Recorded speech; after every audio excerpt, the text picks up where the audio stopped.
apresenta a vinda de Jesus Cristo a esta terra como um fato histórico. E realmente ele veio e morreu na cruz para salvar os pecadores. Outro sim, ela nos mostra que Jesus Cristo levará aqueles que creram na sua vinda e o aceitaram como Salvador de suas almas. 1 Tessalonicenses 14, 16 e 17, capítulo 4. Quando Jesus vier buscar os salvos, acontecimentos que se dará num abrir e fechar de olhos, terá início aqui na terra a grande tribulação.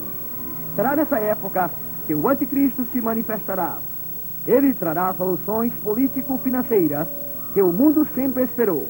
Este reino do anticristo terá início logo após o arrebatamento dos salvos, que terá uma duração de 7 anos, dividido entre 2 períodos de 3 anos e meio.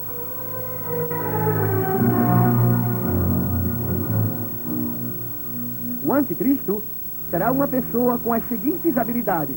Primeiro, será diferente de todos os homens. Daniel 7, 24. Segundo, possuirá grande inteligência. Daniel 7, 8. Terceiro, será grande orador. Apocalipse 13, 5. Quarto, será filósofo notável. Daniel 8, 25. Quinto, será um político muito habilidoso. Daniel 8, 25. Sexto, terá forte aparência física. Daniel 8, 23. Sétimo, surpreenderá o mundo. Apocalipse 13, 3 a 4. Como vimos anteriormente, o Sr. Spaak, do mercado comum europeu, estava imaginando um homem com estatura suficiente para tirar o mundo do atoleiro. Assim será o anticristo. O Sr. Spaak asseverou que nos envie esse homem, seja ele Deus ou demônio. Realmente, o anticristo será a personificação do diabo. A palavra anticristo aparece 5 vezes na Bíblia e é usada somente pelo apóstolo João. Segundo o Novo Testamento, o anticristo será um indivíduo contra Cristo e virá em lugar de Cristo. Ele será o super-homem que governará o mundo no período da grande tribulação. No livro de Apocalipse, assim encontramos no capítulo 13 essa expressão: a todos os pequenos, grandes, ricos, pobres, livres, escravos, faz que lhe seja dado certa marca sobre a mão direita ou sobre a fronte, para que ninguém possa comprar ou vender, senão aquele que tem a marca, o nome da besta ou o número do seu nome. Aqui está a sabedoria. Aquele que tem o entendimento, calcule o número da besta, pois é número de homem. Ora, este número é 666. O número 666 será a identidade da besta cordeiro. É nome de homem. Se olharmos para a coroa papal, veremos tatuado a seguinte inscrição: Vicaribus Filii Dei. Somando essas letras, elas somam o número 666. A palavra Nero também soma o mesmo número. Existem outros líderes religiosos cujos nomes de rivais chegam à soma de 666. Para certo teólogo e muitos estudiosos da Bíblia, este número não representa necessariamente o número de um indivíduo. Sua argumentação é que este número pode ser uma computação humana ou cálculo sobrenatural. Alguns sugerem que o número Jesus é um número além da perfeição e que Satanás é chamado de 6, que está abaixo da perfeição. Jesus sempre esteve acima do diabo, o enganador da raça humana. Assim sendo, é impossível discutir a numerologia atribuída ao anticristo. Entretanto, há certas facilidades para que o número atribuído ao anticristo seja o de um sistema dirigido por ele mesmo. E se assim for, podemos afirmar que os dirigentes do mercado comum europeu estão sendo manipulados pelo diabo no sentido de usar computadores para numerar os seres humanos. Aliás, trava-se a maior batalha de todos os tempos.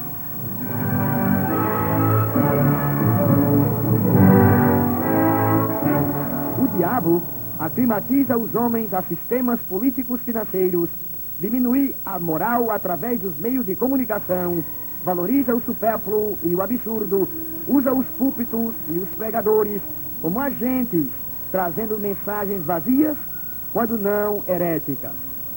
A Bíblia afirma que nos últimos dias o diabo se transformaria em anjo de luz para, se possível, enganar os próprios escolhidos. Tudo isso, a princípio, parece uma boa coisa. Entretanto, não passa de uma estratégia de Satanás. Por outro lado, Jesus está trabalhando no sentido de formar uma igreja espiritual composta de pessoas regeneradas, daqueles que desprezaram o sistema de Satanás. O Senhor Jesus Cristo quer formar nesta terra um exército que combata esta força demoníaca e esteja se conscientizando de que são santos e devem, portanto, estar separados do sistema de Satanás. Baseados na palavra de Deus, depois que os salvos forem arrebatados, dar-se-á a grande tribulação na terra, enquanto que no céu a igreja participará das bodas do Cordeiro. Festa essa preparada para o casamento de Cristo com a sua noiva, a igreja invencível e varonil, sendo essa a festa mais longa de todos os tempos. Nela estará Abraão, Isaque, Jacó, Daniel, Josué, Elias, Rute, Esther, Paulo, Silas, Timóteo, Débora, e lá estará você que foi fiel ao Senhor Jesus Cristo.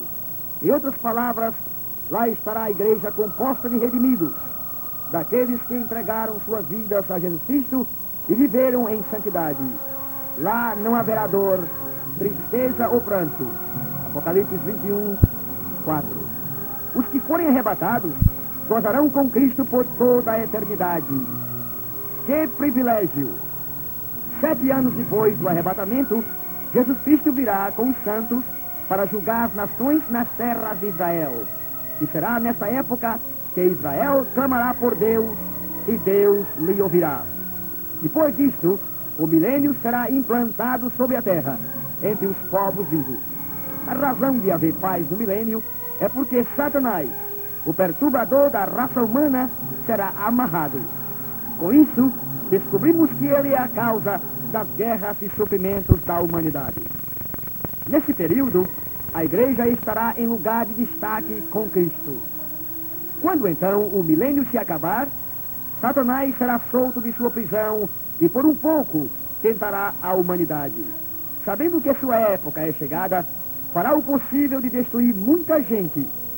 Depois disso, a terra será queimada por fogo vindo de Deus, como disse o apóstolo São Pedro. E então virá o fim de todas as coisas nesse globo, com o julgamento do grande trono branco. Será nessa época que o diabo e seus anjos, e toda a gente que se esqueceu de Deus, serão lançados no lago de fogo para toda a eternidade. Do outro lado, a igreja virá para habitar no novo céu e nova terra, a fim de gozar com Cristo para toda a eternidade.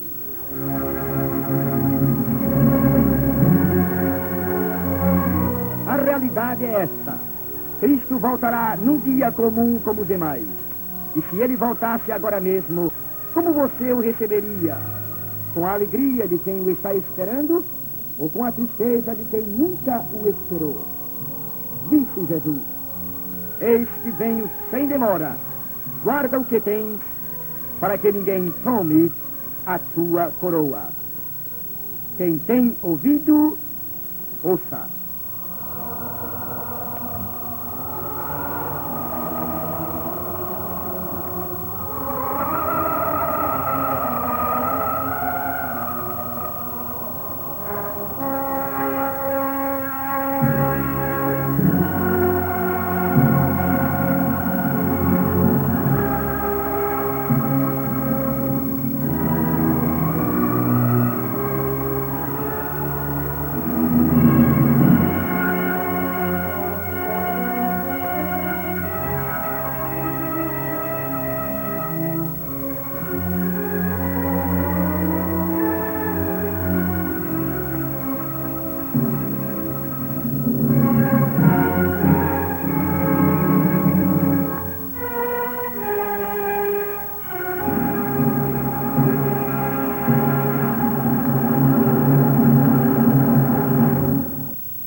E a besta que tu viste há de subir do abismo, E os habitantes da Terra se encherão de pasmo quando virem a besta que era e não é mais.